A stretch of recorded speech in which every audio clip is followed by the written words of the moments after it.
The weather is quite unusual for Dubai. You hardly ever see such clouds in the sky. It almost looks like air pollution, but well, we hope it's not.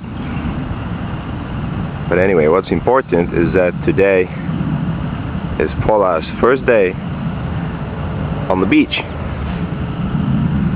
So this is the Wollongong beach in Dubai, and there's the mosque is going to start making a racket anytime now. Well, that's not a nice way to put it, but you know what I mean.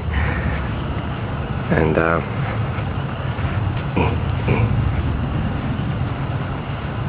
we'll just get a little closer here.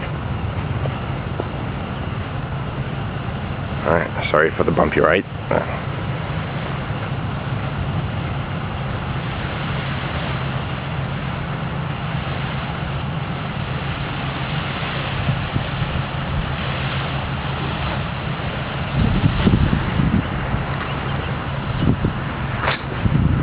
And as usual, Paula decides not to sleep. We've got a pool coming. Got a pool coming? What's new?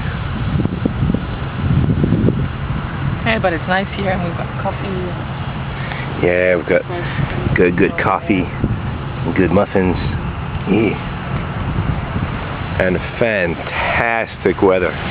It's just so good. Yeah, you know, just to explain to other people out there, you're probably like asking for sunshine all the time. We've got way too much sunshine, so this is really good for a change. Yeah. Signing off.